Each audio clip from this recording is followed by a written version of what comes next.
This just in. Breaking news, our top story tonight. One of President Trump's past campaign managers, Corey Lewandowski, mocks a 10-year-old mentally handicapped child separated from her mother and put in a cage. Keep fighting the good fight, Corey. You're doing the Lord's work. Next up, it's looking like New York is making moves towards legal marijuana. Critics wonder, what will this do to the New York state of mind? Also tonight, local YouTuber learns after significant blood loss in a forehead versus nose confrontation, it is indeed the forehead that comes out victorious. In a bit of weird news, Michael Jackson's elephant escapes a Florida zoo. It's not often where the elephant in the room is actually an elephant. According to Elon Musk, someone is trying to sabotage the company at Tesla. Now, in order to obtain more information, I paid $10,000 and I'm gonna wait 18 months. And finally tonight, President Trump looks to create a space force. Rumors are circulating he's spending a bit too much time up in New York.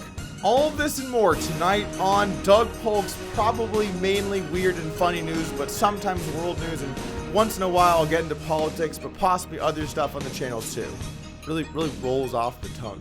Before we get into it, if it's your first time here, hit that subscribe button. I won't let you down.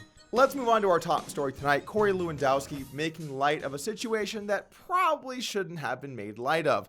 Let's go ahead and roll the clip so that you guys know what I'm talking about. I read today about a 10-year-old girl with Down syndrome who was taken from her mother and put in a cage. I read about did you say Womp Womp to a 10year-old with Down syndrome being taken from her mother? What I said is you can pick anything you want up, but the bottom line is very clear. How dare you? When you cross the border illegally. Probably not the best time to use that expression, but let's take a look at what that expression actually means for people who might not know. According to this random article I found online, Womp Womp is a humorous phrase used to indicate or highlight minor disappointment.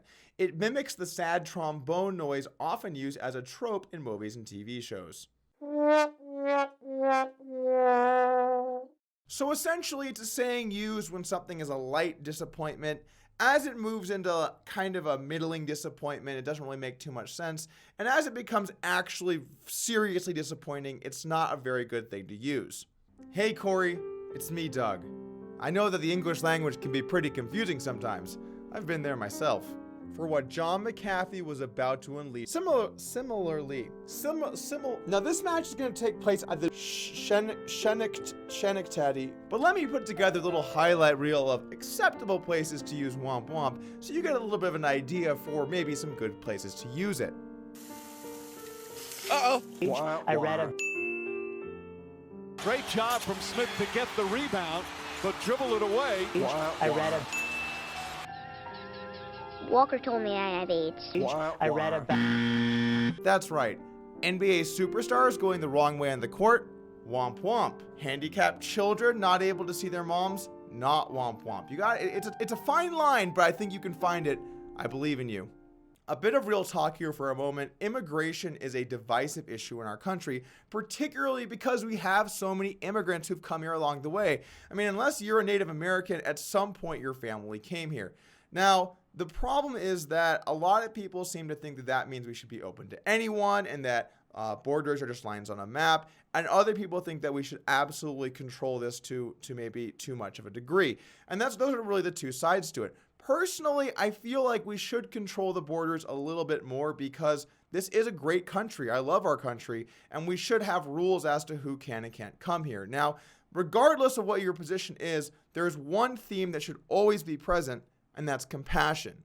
And even if you don't think people should be allowed into our country, we should still have compassion for the people that are trying to, or get stuck, or lose their family, or are coming from places where there's a lot of suffering. Right? These are things that we should still have compassion for. Like, for example, maybe a better argument that could have been phrased here is, this was terrible. This happened to this child, and I don't like to see this happen to people, but we also do need to try and do what we can to protect our borders while also being more humane. That would be a great answer. That's an answer people could get on board with. But womp-womping 10-year-old children in cages is just really not going to be a good look for anyone. Needless to say, Corey Lewandowski has suffered a lot of attacks on social media and mainstream media and really anywhere that people talk about things because this was pretty heartless. It's hard to tell these days which things will end someone's career and which things will only be just a stepping stone to get them more publicity. And we're not going to really know here for some time.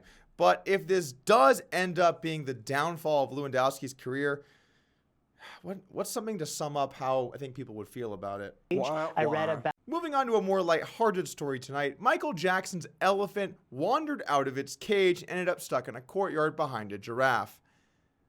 That's really the whole story. There's not that much more to go on, but we can all hope he made it back for dinner. Otherwise, he might have to go hungry. I read about. It's not a complex expression. Next up, according to the New York Times, New York moves towards legal marijuana with health department endorsement. Apparently, this is quite the turnaround for the administration in New York because as recently as last year, Howard Zucker said that marijuana was a gateway drug. We looked at the pros, we looked at the cons, and when we were done, we realized that the pros outweighed the cons. We have new facts. Good for you, New York. You're taking a step in the right direction. But my question is, why is weed not just legal everywhere already? Because there's not many good reasons to not legalize weed. It increases tax revenue. It removes money to be made by criminals. It's something that doesn't even hurt people. It doesn't even hurt themselves when they do it. And it definitely doesn't hurt anyone else. I don't see almost any downsides to legalizing weed. And if you look at the population in general, well, people support legalizing weed now. Probably because a lot of them are smoking it, but they still support it. As you might note from my quite trendy t-shirt, I live in Las Vegas and am an avid Golden Knights fan. I've been one for years. Nevada legalized weed, I think it was last year, and society went on. In fact, seemed better. The weed shops are clean and people can get what they want. Prices, I don't know if they changed or not because I don't buy weed, but it seems like it's better for everyone except weed dealers. The laws around marijuana are a bit complex at the moment because at the federal level, they still have the authority to be able to prosecute people who are smoking weed or selling weed or really doing anything with marijuana.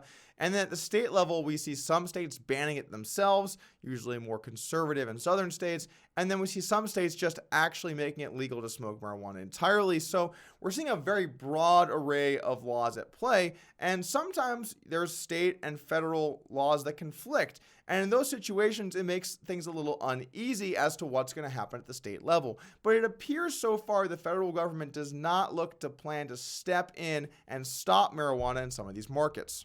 Oh yeah, and by stop marijuana, I mean stop legal taxed marijuana and then allow illegal marijuana because people are going to smoke weed, guys. You can't stop that. Next up, according to this article from CNBC, Elon Musk emails employees about extensive and damaging sabotage by employee. Tesla CEO Elon Musk sent an email to all employees on Monday morning about a factory fire and seemed to reference possible sabotage. Now CNBC has learned that Musk also sent an email to all employees at Tesla late on Sunday night alleging that he has discovered a saboteur in the company's ranks. Musk said that this person had conducted, quote, quite extensive and damaging sabotage to the company's operations, including by changing code to an internal product and exporting data to outsiders. This happens amidst Tesla ramping up production to make its previously stated goal of 5,000 Model 3s per week by the end of June.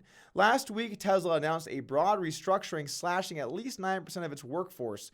Workers who are actively involved in Model 3 production would not be affected, the company said. Well, yes, that does make sense. Ramping up production on Model 3s, kind of a nice move to not fire the people making them. According to the actual email from Elon, the extent of his actions are not yet clear, but what he has admitted to so far is pretty bad. His stated motivation is that he wanted a promotion that he did not receive. In light of these actions, not promoting him was definitely the right move. Thousands of people being laid off. The stock price dropping huge in one day. Rumors circulating about what's happening with the sabotage at Tesla. But Elon Musk has the mental fortitude to keep his eyes on the prize. Aren't we glad that guy didn't get that promotion? Am I right? Am I right? No one? Okay, just me. All right. What should we take away from this story from Tesla? I am still not going to buy a Tesla. Moving on to our final story here tonight. President Trump looks to create a space force. Now, wait. I'm receiving some news. Apparently we have live footage of the saboteur from Tesla. Let's take a closer look.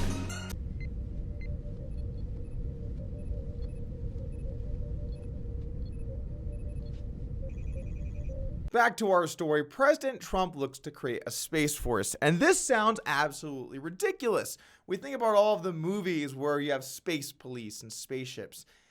But, you know, I thought about this, and maybe it makes sense for us to be thinking about trying to police space, at least down the road. Now, in general, I'm not for the government increasing its scope with needless programs and a lot more spending, particularly with the way the military spends in a lot of different areas. I'm not a huge fan of that, but it does make some sense to me to try and protect space. So as long as this is done in a responsible manner with a reasonable amount of spending and in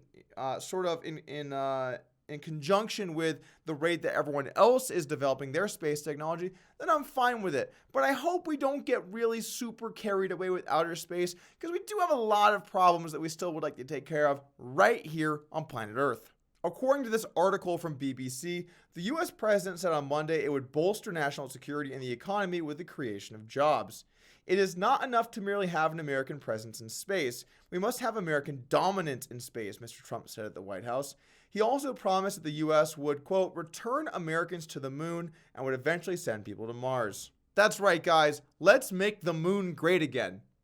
Go nicely on a hat. The whole thing sounds rather silly, but I still kind of like this type of stuff. Let's advance ourselves in some of these emerging spaces and then try and phase away from the old stuff. Like, we've got a president who's into space forces, but also the reemergence of coal, question mark. No one wants coal anymore. There are more jobs in these new sectors. Let's focus on these types of things and not focus on, frankly, harmful categories that hurt the American people. That's going to do it here from me. If you enjoyed this video, hit the thumbs up button, and I'll see you guys again soon.